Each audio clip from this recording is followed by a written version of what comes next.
Hey YouTube, two in a row, crushing.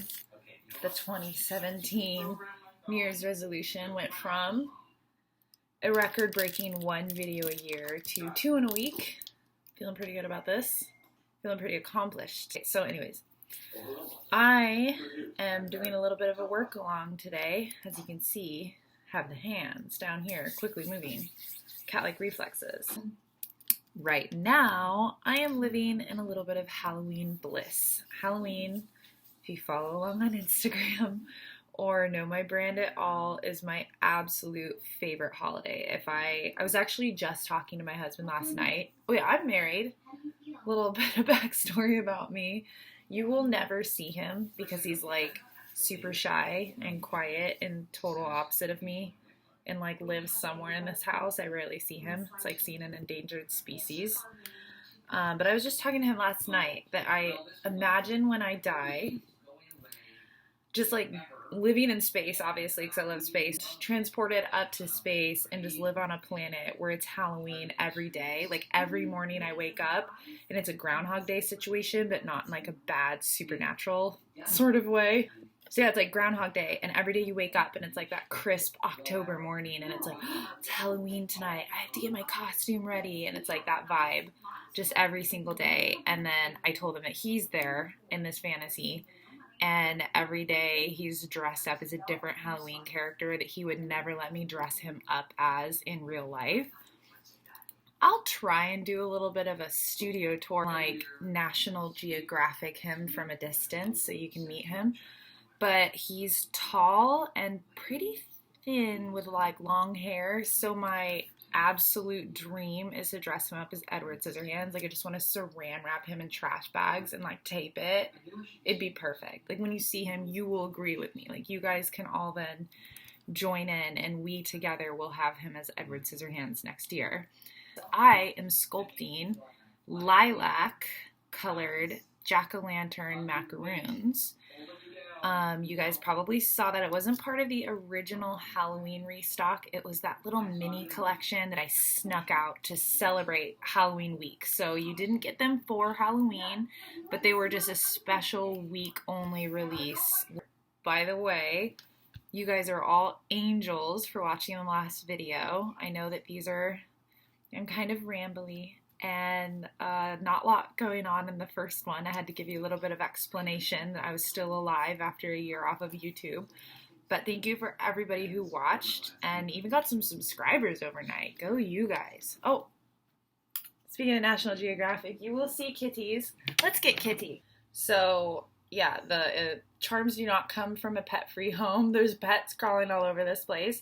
This is my kitten named Basquiat.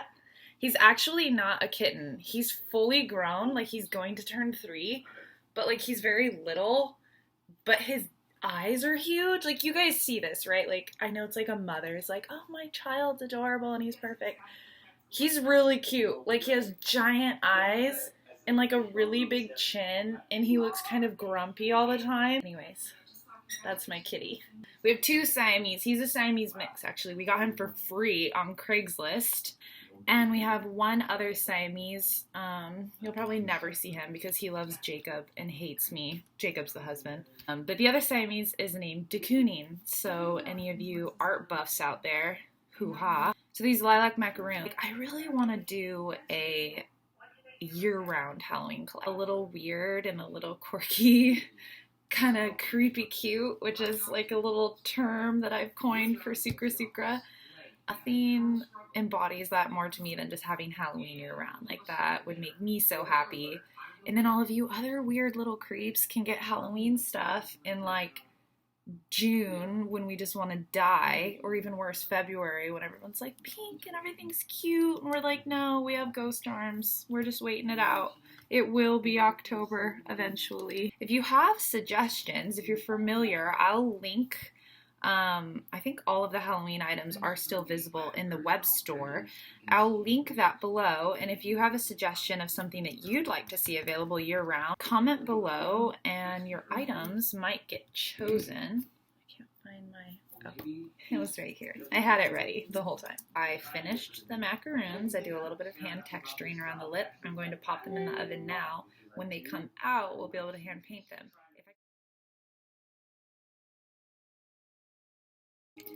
Okay, so these have cooled. They're just barely warm to the touch.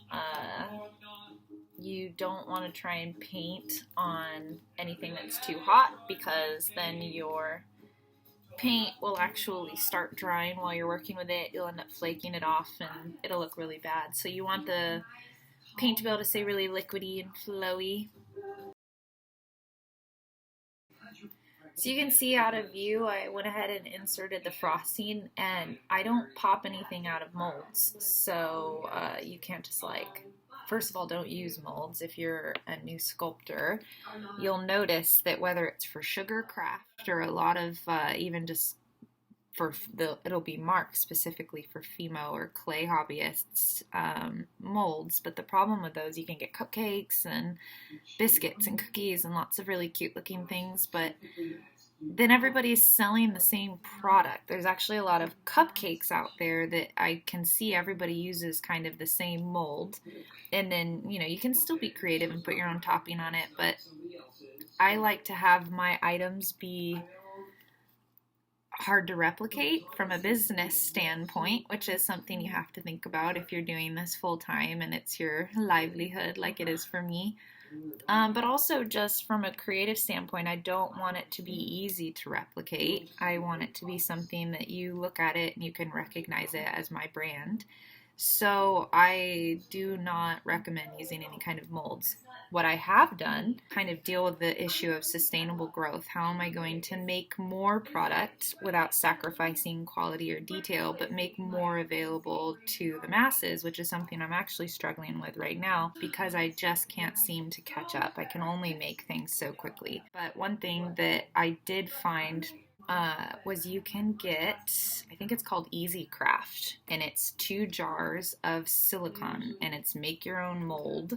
You just mix, it's pretty easy to do. There's a purple, in mine, there's a purple and a white, and you take even parts of each and mix them together, and you make a mold. For certain things like these little macaroons where they all need to be kind of the perfect little shape, especially when people are buying them in sets of 3 or 4, I found, why don't I just sculpt one macaroon cap and then make my own mold out of it? So that's actually what I've done for these. I have a Sucre hand sculpted just the macaroon cap without the eye pin in it, just the top of the macaroon.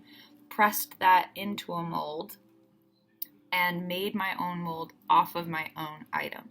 So that is the only time I would say it's worth to do, but it's because you're trying to ensure the quality of your product. You're not cutting, kind of like shortcutting because you're not sure how to make it otherwise. Here we go. Thank you guys so much for watching. I think you can see them all here. You can see where they're hand painted. They'll be slightly different, but again, I just line them all up, make sure they all look consistently cute, and we're good to go. Thank you guys for watching. I'm going to try and pop up another kind of holiday video. This one was random because I needed to get these ready for a turkey order that needed to go out. But I'm hoping to film finishing and texturing pumpkin pie next. Thanks so much for watching.